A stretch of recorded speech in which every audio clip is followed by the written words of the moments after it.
juste pour continuer sur les outils de gestion patrimoniale. Donc j'ai listé des objectifs, des visées de ces outils, des visées patrimoniales. La première qui serait plutôt sur le fait de valoriser le patrimoine architectural à travers la couleur. Donc inciter à conserver et remettre des éléments spécifiques aux façades, donc les volets, les enduits, les portes, les menuiseries. Prendre en compte aussi les techniques traditionnelles architecturales. Harmoniser le paysage urbain.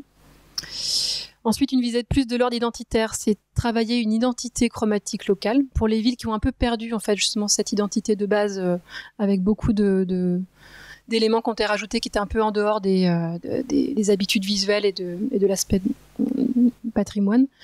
Justement, essayer de valoriser en fait l'identité de base, entre guillemets, de redorer certaines images urbaines et d'apporter des valeurs plus de l'ordre symbolique. Je donnerai l'exemple tout à l'heure de Saint-Brieuc. Ensuite, des visées pédagogiques, donc inciter en fait les habitants à analyser leur architecture avant de choisir une couleur, avant de se dire je veux une maison rouge, c'est regarder quel bâtiment ils ont, l'analyser, quel style architectural, est-ce qu'il y a des détails à mettre en valeur, et ensuite on pense à la couleur. Finalement, la couleur arrive vraiment en dernier lieu. Donc éviter les grosses erreurs, éviter les couleurs inadaptées, et laisser aussi en interne un outil de gestion manipulable par les habitants. Ensuite, on a une visée qui va être plus de l'ordre social et esthétique, donc animer, dynamiser les centres-villes, créer des espaces qui vont être plus agréables à vivre, réenchanter le quotidien, se défaire des images symboliques plutôt négatives. Donc, par exemple, à Brest, qui mise sur la coloration depuis une vingtaine d'années, c'est sortir du cliché de la ville grise, parce qu'en plus, on est sur une ville de la reconstruction avec partiellement détruite, une architecture de reconstruction enduit blanc qui a tendance à se salir, donc finalement enduit gris, et finalement un paysage urbain assez triste quand même. Donc, des petits éléments pour voir comment s'organisent des outils de coloration. Donc on a toujours une phase de diagnostic, donc c'est ce que je vous ai dit tout à l'heure au niveau du relevé des couleurs existantes. Donc l'objectif, le diagnostic objectif. Diagnostic sensible avec des couleurs impermanentes, relever des ambiances, des paysages. Étudier l'environnement à plusieurs échelles, globale, urbaine, proche. Identifier les différentes typologies de bâtis. Donc ça, c'est important parce que c'est selon ces typologies de bâtis qu'on va pouvoir dire sur telle typologie, on peut mettre des enduits très colorés. Sur telle autre typologie, on va plutôt être beaucoup plus... on va plutôt accompagner l'architecture plutôt que rajouter beaucoup d'éléments en couleur. Et définir des enjeux de projet qui vont être spécifiques aux localités. Là, en l'occurrence, sur Saint-Brieuc, c'était éclairer les ambiances urbaines, retourner, créer du lien en fait entre la ville et son façade portuaire, parce qu'on est sur une ville qui a presque 1 kilomètre de sa frontière maritime, et où on ressent pas du tout la mer. Donc c'était apporter la couleur, les valeurs symboliques des couleurs pour essayer d'introduire, faire remonter les couleurs de la baie au centre-ville historique. Voilà, je continue. La deuxième phase, c'est l'élaboration des palettes, l'élaboration de la charte chromatique, avec des logiques historiques, des logiques urbaines, logique de couleur, matière, lumière. Selon le matériau de base, on va aller vers telle et telle couleur. Donc je vous expliquerai tout à l'heure.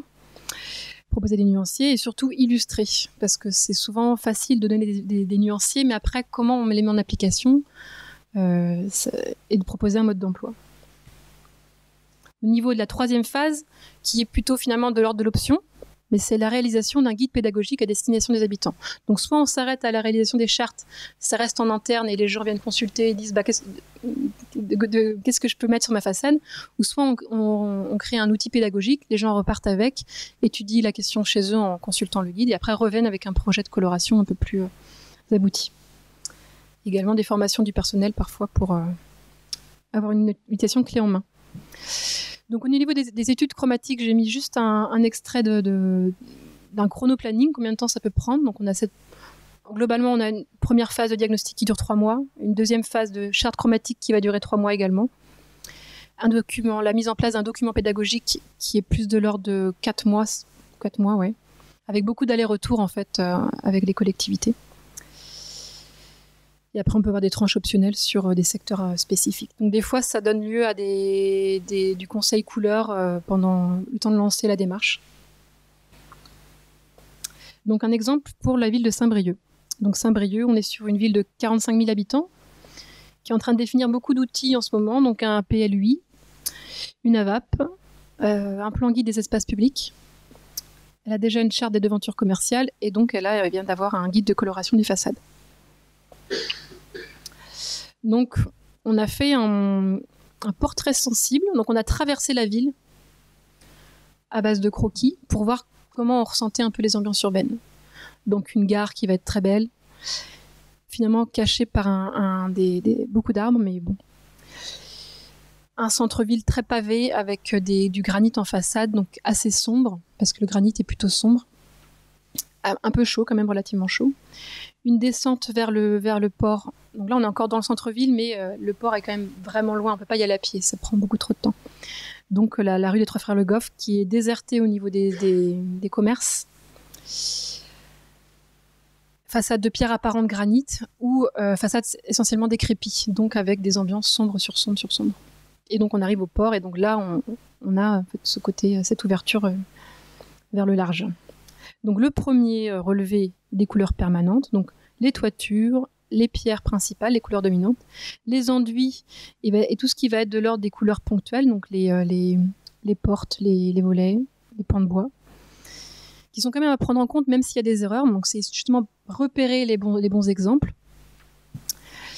et essayer de définir déjà un peu des choses qui fonctionnent avec l'espace existant, plus les relever ensuite des couleurs naturelles. Donc après, on définit des enjeux de coloration qui vont être spécifiques à Saint-Brieuc. Ici, on part sur un schéma un peu caricatural d'un linéaire classique, c'est-à-dire une façade elles ont quasiment été toutes décrépies. Elles n'ont plus de volets, elles n'ont plus de petits bois, elles n'ont plus d'enduits, voilà. Donc on propose déjà des enduits, donc pas n'importe lesquels. J'expliquerai tout à l'heure. Voilà.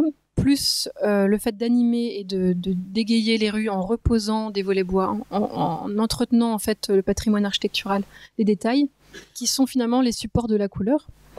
Et ensuite, après, on a des stratégies plutôt liées à de l'ordre des cheminements piétons.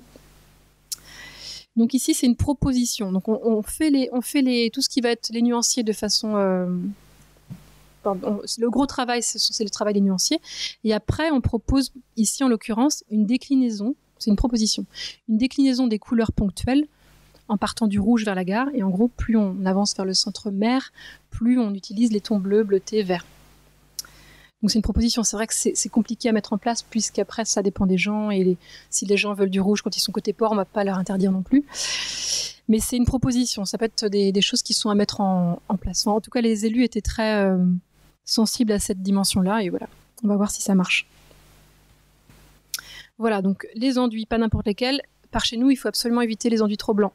Bah, ici aussi, je pense, mais chez nous, vu que les façades sont très très sombres, souvent avec des minéraux très, très sombres, le fait de mettre un enduit blanc, un banal enduit blanc, va créer des effets de relief, en fait. Des choses qui vont nous sauter aux yeux, alors qu'en fait, des enduits appropriés permettraient de recréer quelque chose de beaucoup plus harmonieux. Donc voilà, ici on a des éléments pédagogiques. On part d'une façade décrépie, volet roulant, sans enduit, sans volet bois. Et voilà, on explique avec des éléments pédagogiques comment on peut aller vers soit on remet que des volets, soit on remet que de l'enduit, soit on met les deux. On explique comment on peut revaloriser la façade. Avec des images de propositions. Donc là, c'est l'existant. Donc il y a quand même des volets, un petit peu de volets ici. Il n'y a plus d'enduit. Et donc on propose juste avec des volets colorés ou avec les enduits plus des volets pour voir comment ça peut influencer sur les ambiances urbaines. La même chose avec la rue des Trois Frères Le Goff, donc la fameuse rue qui est complètement désertée par ses commerces. Avec la coloration des volets, parce que finalement il y a encore des volets, mais ils sont souvent ton sur ton, qui sont très mal entretenus, donc on les voit plus. Juste les volets ou les deux. Et là, on commence à aller vers le côté un peu... On descend vers la mer, donc on peut utiliser qu'une gamme de bleu, par exemple, pour mettre en valeur cette descente. Là, c'est ce qu'on appelle les figures de proue. Donc, c'est quelque chose qu'on a proposé à Saint-Brieuc, c'est de proposer pour les cheminements piétons des appels visuels. C'est-à-dire que la couleur va venir appeler notre attention avec des couleurs qui vont être un petit peu plus saturées sur des bâtiments un peu stratégiques. Donc, par exemple, des angles de rue, des bâtiments un peu, par exemple ici, là, au centre de perspective urbaine, des bâtiments d'ampleur, où il y a un intérêt à les mettre en couleur quand même,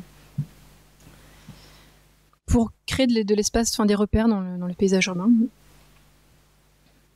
Donc ici, on a tout le dessin des typologies, donc pan de bois, façade pierre de taille, façade pierre tout venant, façade enduite, maison début 20e et maison après-guerre. Donc en fait, souvent en couleur, on fonctionne plus par typologie de matériaux que par typologie historique en fait. Sauf pour l'après-guerre où là, il y a quelque chose de plus spécifique. Mais c'est vrai qu'entre une façade enduite qui est plus de l'ordre de l'architecture médiévale ou une façade enduite qui est plus des années 30, il n'y a pas... au niveau des enduits, on peut conseiller de mettre plutôt peut-être des choses plus colorées sur les années 30 et peut-être plus des tons un peu plus sablés sur les tons sur les maisons médiévales. Mais globalement, c'est la même palette. C'est plutôt dans les conseils après que ça se passe. Un mode d'emploi, donc là, je ne vais pas vous le faire parce que ça va vous endormir. En gros, on identifie la façade, on observe le bâtiment dans son environnement urbain. On commence par choisir la couleur de fond de façade, s'il y a des enduits, bien sûr. On choisit encore dans la palette ponctuelle tout ce qui va être soubassement et encadrement quand on a des encadrements, des bandeaux maçonnés, tout ça. Et ensuite, on choisit les couleurs des éléments ponctuels, donc type porte, ferronnerie, etc. Des façons de proposer des harmonies ton sur ton, décliné, camailleux, chaud-froid. Voilà.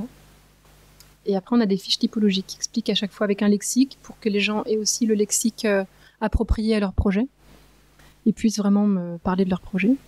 Et les fiches sont derrière. Donc en fait, là, en l'occurrence, pour